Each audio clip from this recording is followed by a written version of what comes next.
Assalamualaikum warahmatullahi wabarakatuh.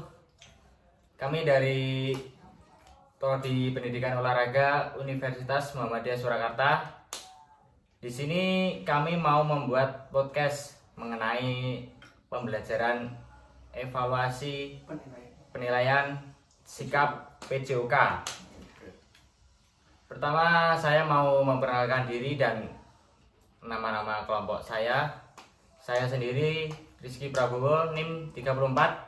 Dan ini teman-teman saya, silahkan memperkenalkan diri. Saya Helmi Surya, NIM 52 dari kelas A.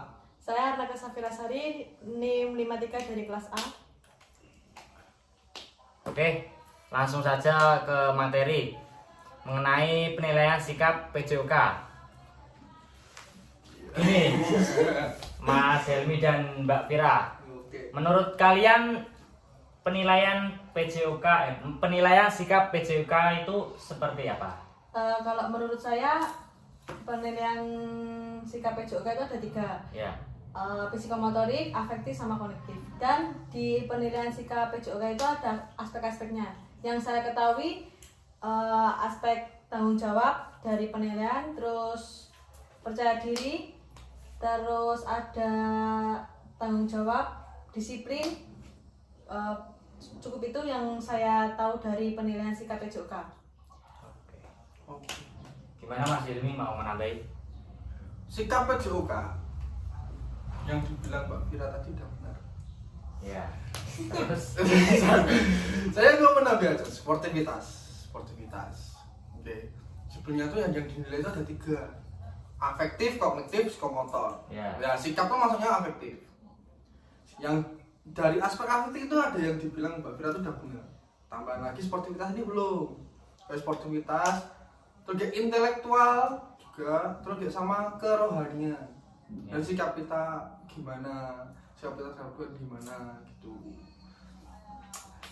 Terus menurut saya itu sih, tambahan lagi mungkin atau ada pertanyaan lagi yang dinilai apa aja gitu. ini Mas, Ya, ya. contoh penilaian sportivitas itu bagaimana? Oke, sportivitas ya. Ya. Menurut saya sportivitas itu dimana kita dapat menaati aturan-aturan yang baku dalam sebuah pertandingan ataupun sebuah perlombaan. Jadi gini, itu nilai kemanusiaannya tinggi dari segi sportivitas. Tidak ada kecurangan, tidak ada tindak kekerasan ataupun apa dalam sebuah pertandingan.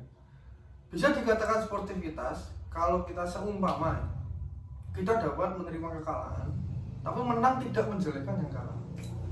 Paham? Paham. Kita pertandingan silat nih. Ya. Silat. Oke. Dengan kamu saya kalahkan, Ya. tapi kamu tidak terima. Ya. Di belakang setelah pertandingan kamu tidak saya. Itu namanya ya kurang sportif. Atau saat melakukan tidak kecurangan, kamu ngantongin pisau, tahu-tahu nusuk. Itu kan kecurangan, itu tidak sportif. Dan disebut sportivitas itu seperti itu kalau menurut saya. Oke, terima kasih untuk penjelasan mengenai sportivitas dari Mas Helmi. Sekarang saya mau tanya, tadi Mbak Vira bilang kalau ada sikap percaya diri. Nah, maksud dari penilaian sikap percaya diri itu bagaimana? Menurut saya percaya diri gini Mas, saya ketahui kalau siswa itu kayak memperkenalkan diri di depan umum. Ya. Dia memperkenalkan diri secara lantang, semisal dia nama, alamat, sekolah dan lain-lain. Nah, dia percaya dirinya di situ. Semisal kalau siswa tidak percaya diri itu dinyatakan kayak dia masih ragu-ragu, malu-malu dan lain sebagainya. Itu dari sikap percaya diri. Intinya siswa itu harus ngomong secara lantang, itu masih bisa dinyatakan percaya diri. Seperti itu. Oke, baik. Oke, next. Silakan disambung. Ini juga ada kopi, silakan diminum. Terus. Gimana Mas Helmi dari Penjelasan Mbak Vira tadi tentang percaya diri. Ya. Itu kan salah satu contoh dari dapat dilihat dengan contoh perkenalan diri pada awal pembelajaran. Itu juga bisa dilakukan. Dari contoh tersebut bisa dilihat tingkat kepercayaan diri dari seseorang itu kan dari cara memperkenalkan diri itu benar. Tak ulangi lagi. Oke, untuk memperkenalkan diri secara lantang, dia menyebutkan nama saya adalah ini, rumah saya di sini, semuanya di sini, sekolah saya di sini, itu bisa dikatakan percaya diri. Tapi kalau kurang percaya diri itu biasanya disebut namanya saja, ditunjuk saja sudah dulu. Isin, wah aku isin nih masih bisa tak ngomong tadi mana. Aku itu perlu bimbingan untuk menumbuhkan rasa percaya dirinya, Mas. Nah, yang dimaksud dari percaya diri termasuk dalam penilaian sikap seperti itu. Mungkin sampean gak ada gagasan lain atau mungkin yang dimaksud percaya diri menurut mungkin seperti itu ya, Mas, bisa diutarakan kalau ada.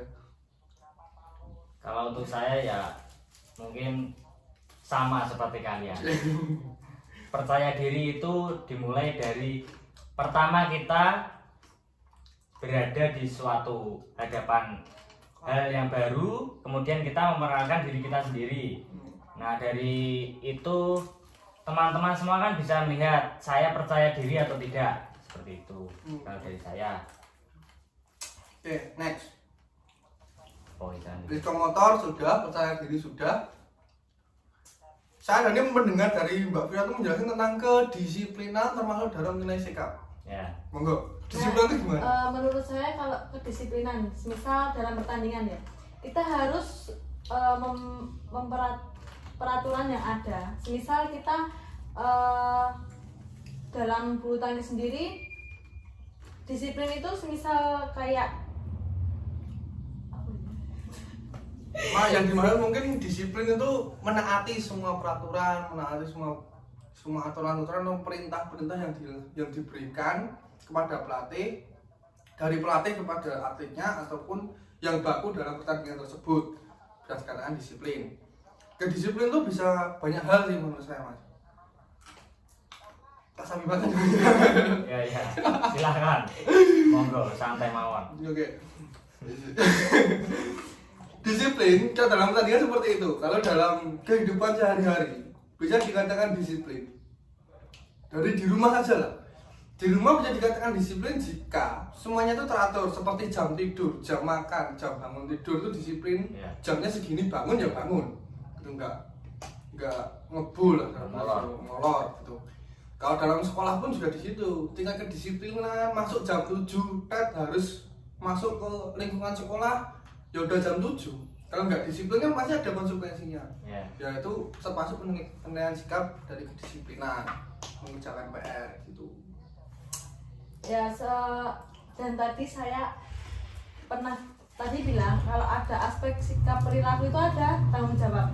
Misal gini, kita PJ mata kuliah, kan kita harus punya ada tanggung jawab untuk bagaimana kita cara menghubungi dosen yang mau mengajar kita kuliah. Jadi kan intinya sebelum teman-teman tanya gimana ini kuliahnya, ya kita tanggung jawabnya di situ. Kita tanya sama dosennya, Pak, ini kuliahnya gimana gitu, kayak gitu. Misal ada tambahan yang itu penilaian sikap PJOK tanggung jawabnya.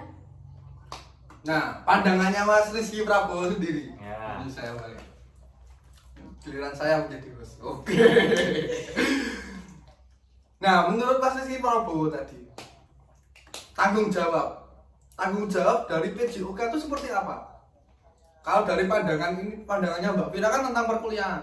Kita sebagai penanggung jawab mata kuliah. Oke. Itu kan secara umum. Ya. Kalau Mas Rizky Prabowo dari segi atletnya atau dalam segi olahraganya, yang dimana tanggung jawab itu seperti apa? Oke. Ini dari saya sebagai atlet ya. Iya, tanggung jawab. Jadi gini, semisal saya atlet, saya diberikan tanggung jawab untuk pelatihan. Nah, saya latihan mulai dari datangnya tepat waktu, kemudian latihan saya sungguh-sungguh, kemudian pulang juga tepat waktu, kemudian di rumah saya juga istirahat yang cukup, makan yang teratur. Gitu. Mantap. Nah itu, jadi ini ya. Sekarang gini, dari percakapan awal tadi intinya penilaian sikap itu yang dinilai apa saja, silakan diringkas menjadi yang lebih jelas biar teman-teman pada tahu. Kalau saya sendiri tadi dari menangkap pembicaraan kita tadi, Ya. yang dinilai dalam penilaian sikap tuh ada 4 yang saya tangkap. Ya. Yang pertama sportivitas, yang kedua tanggung jawab, yang ketiga sikap disiplin, yang keempat ada sikap percaya diri. Itu yang saya tangkap dari pembicaraan kita pada awal sampai sekarang. Oke. Atau mungkin ada tambahan dari Mbak Vira atau Mas Rizky Prabowo? Cukup. Dari saya cukup. Oke, cukup ya Mas ya. Mungkin itu saja penjelasan dari kami mengenai penilaian sikap PJOK. Semoga bermanfaat. Bila ada salah kata atau kurang benarnya, kami mohon maaf. Wassalamualaikum warahmatullahi wabarakatuh. Dadah.